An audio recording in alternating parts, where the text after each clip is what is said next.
Hello, people. Welcome to the Meet Mentor YouTube channel. Although there is a ton of advice available on YouTube, today we will go through some of the worst pieces of advice ever offered by famous individuals.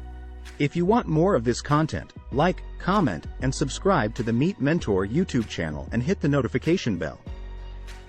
Okay, so let's jump right into point number 1. You have all the time in the world. Don't worry, you're young, so you don't need to have so much urgency. However, in reality, I've never met anyone who consistently tried to take their time while working at the highest level. For example, imagine having a 3 o'clock appointment to have a job interview, and you say your uncle says, "Luis, just come on over." Let's imagine you have the exams and your brother says, "Hey, let's play this video again for an hour." Don't worry, you have all the time in the world. Your homework is due tomorrow. The thought that you have unlimited time tends to make everyone else more relaxed, but when people say things like that to me, I've discovered that they are the most urgent and just want me to slow down so I can't catch up to them. This is a really peculiar tactic used by rivals to slow you down. You're going to be confused by point number 2 since it is the exact opposite of point number 1, which is what you don't have any time for.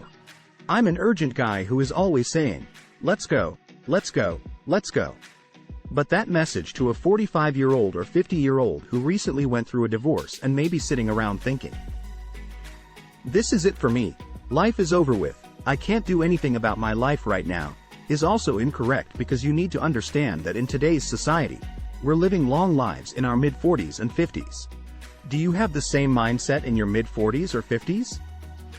Kindly like this video. The whole point of urgency, in my opinion, is to not waste time trying to come up with a solution to the problem you're currently facing. You might be 45 years old right now and be thinking, "But I feel like it's too late for me." What might be too late for you is that for the last 25 years, you always thought you had a lot of time in your life. I've got plenty of time tonight. Now that you're 45, knowing you don't have a lot, maybe you should start moving in that direction. But don't let being 45 years old discourage you from believing there is still time for you to accomplish your goals. As for the third tip, which is to sleep on it, just take your time with it. According to my experience, this advice is effective 80% of the time. Let me give you an example. If a client is unhappy, I should just let them sleep on it, and then I'll call them the following day while they're sleeping on it. I favor the present attitude, so when a customer calls, I say, "I heard you're unhappy. Tell me what occurred that made you upset." If another person calls and gets the business the following day, they won't ever return phone calls. Okay, let me explain what occurred. After 15 minutes, they start yelling at me and saying, "Great, I'm so sorry about your experience. Tell me what I can do to make it right. I want to be able to maintain your business." Well, here's what you could do. "Great, if I can get that for you, can we move forward and let us earn your business once more? Okay. But can we move over doing business together? You know what, the fact that you called me and you heard me as angry as I was made me respect you so much. I was about to go to the other competitor's side and I was about to change my business and go do it with them. Literally, I'm on my way to their office. I can't tell you how many times I've been told that just because I called them right away. They informed me that I was about to leave you to someone else or that there was a problem. They would say things like, 'Hey, you won't even believe what's going on in this office, catastrophic, what's going on in this office, let me just sleep on it and I'll call him tomorrow.' $100,000 were spent by me. I understand that if you're about to make a significant long-term decision, you should give it some thought. However, if I told you that this has happened to me 50 times, that would be a small number, so the whole point of sleeping on it is lost. I think I'm done with my marriage and I'm going to get a divorce. Don't you think sleep fixes the cobwebs in your mind? Comment below your thoughts. Maybe you should give it some thought, but for certain other matters, make a call immediately to get the problem fixed so that you don't miss out on the chance or business. Stupid tip number 4. Listen, don't worry, just keep trying, and eventually it will work out for you. However, this advice is incorrect because, if one continues to act in the same manner, they will continue to receive negative outcomes. For example, if one consistently engages in unhealthy relationships, 1, 2, 3, 4, 5, and 6, they will continue to experience these negative outcomes. You try to study the approach and ask someone else what they think about your approach, that they are getting results. You try to study it, and then maybe you keep adjusting and making pivots. And then you try a new way, so maybe it ought to be just keep trying new ways until you get the results rather than just keep trying. There's something wrong with your habit or trend, so you don't just keep trying. Okay, so point number 5 has 2 elements to it. The first is that we're all equal.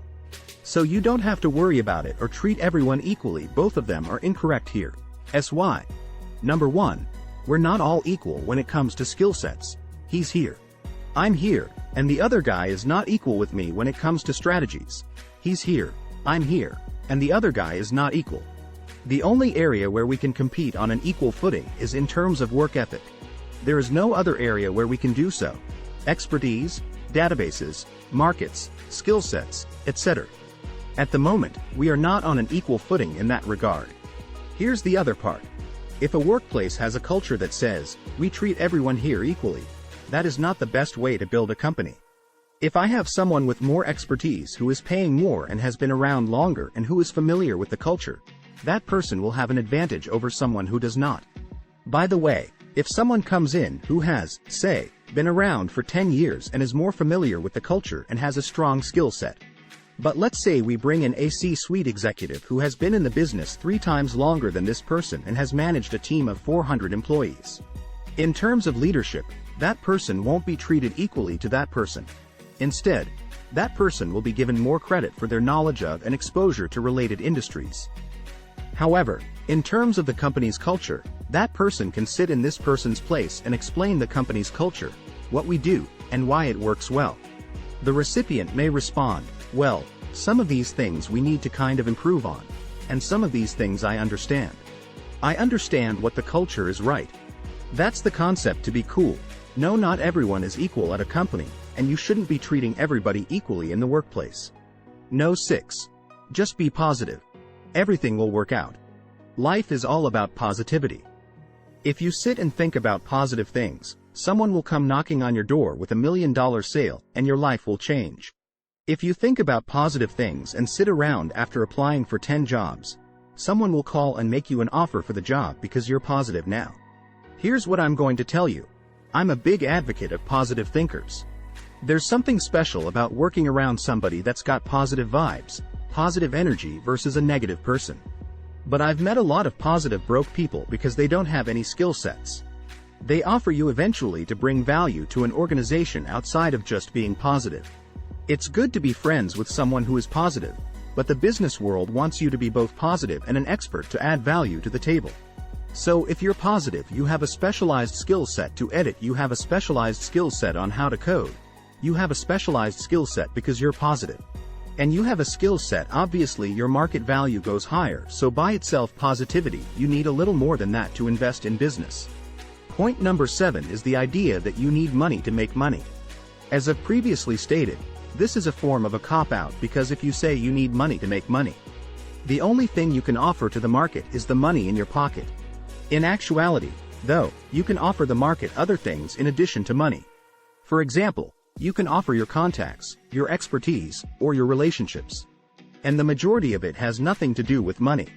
For example, if someone is making $100,000, $50,000, or $500,000, and they go to a company and are told, you know what, before I give you $250,000 of your salary, I need you to give me $100,000.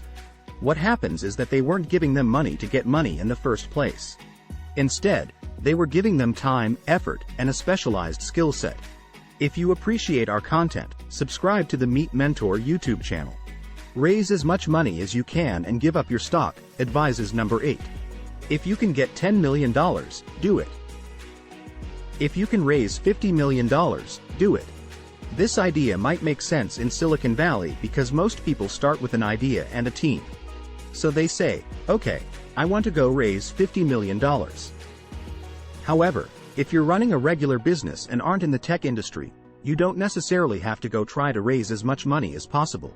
Here's why.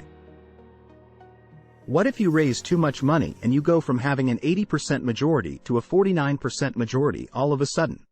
I don't want to give up that much control, So maybe the answer is to take your time raising a small amount of money to grow your business.